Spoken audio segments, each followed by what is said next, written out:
తెలివైన వృద్ధ పక్షి.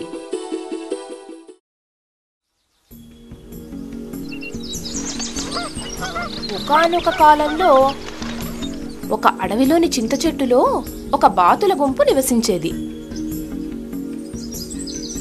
ఆ చింత చెట్టు అన్ని కాలాల్లో చింతపండును అందిస్తూ ఉండటంతో ఆ బాతులన్నీ కూడా ఆ చెట్టునే తమ నివాసంగా ఏర్పరచుకున్నాయి.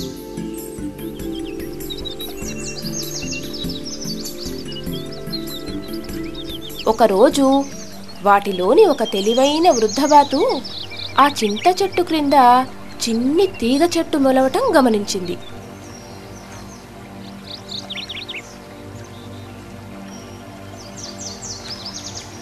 మనమందరం ఈ తీగ బారి నుండి మనల్ని కాపాడుకుందాం, లేకపోతే ఒకరోజు మనం దీన్ని నాశనం చేయలేనంత పెద్దగా పెరిగిపోతుంది, అప్పుడు బాధపడాల్సి వస్తుంది అని అంది. మిగిలిన బాతులు ఈ తెలివైన వృద్ధబాతు చెప్పిన మాటను ఏమాత్రం లెక్క చేయలేదు. వారు తమ తమ రోజువారీ పనులలో ఏ చీకు చింత లేకుండా మునిగిపోయారు. ఆ తీగ మెల్లిమెల్లిగా పెరుగుతూ ఉంది.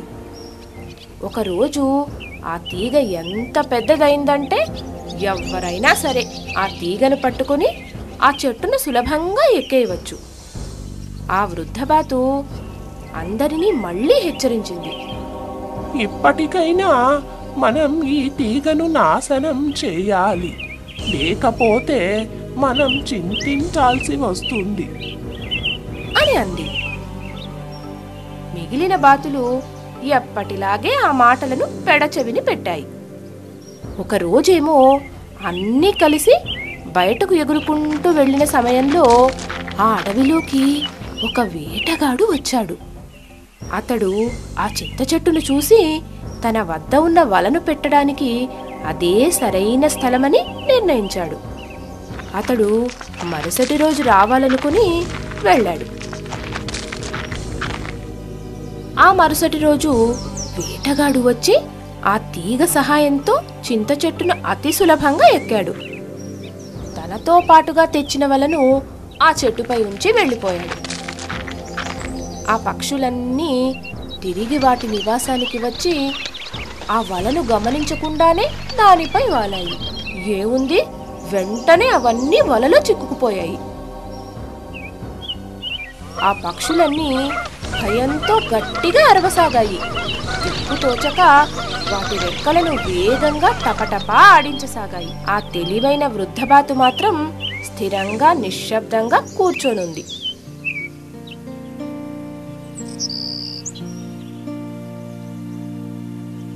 నీవు ఎలా నిశ్శబ్దంగా ఉండగలుగుతున్నావు అని మిగతా బాతులు అడిగాయి.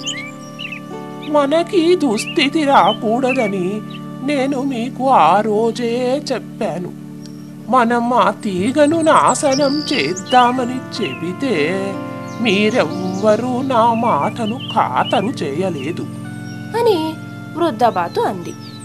మిగిలిన వారందరూ ఆ బాతును సహాయం కోసం అర్థించారు. అప్పుడు ఆ బాతు, ఆ వేటగాడు వచ్చేసరికి మీరందరూ కొంచెం కూడా కదలక మెదలక పడుకునేయండి. అప్పుడు అందరూ చనిపోయారనుకుని ఒక్కొక్కరిని క్రింద పడవేస్తాడు. తరువాత మనం అందరం కలిసి ఒక్కసారిగా ఉడాయిద్దాం అని చెప్పింది. వేటగాడు వచ్చినంతనే ఆ బాతులన్నీ కదలకుండా చనిపోయిన వాటి వలె పడుకున్నాయి. ఆ వేటగాడు చెట్టెక్కి అన్నింటినీ ఒక్కొక్కటిగా క్రిందకు పడవేయసాగాడు. ఆఖరి బాతుని క్రిందకు పడవేయగానే అన్ని బాతులు ఒక్కసారిగా పైకి ఎగిరిపోయాయి. బాతులు చేసిన మోసం చూసి ఆ వేటగాడు అవాక్కైపోయాడు. బాతులన్నీ ఆ తెలివైన వృద్ధబాతుకు కృతజ్ఞతలు తెలిపాయి. సమస్య పెద్దదయ్యేలోపు దాన్ని నివారించాలని తెలుసుకున్నాయి.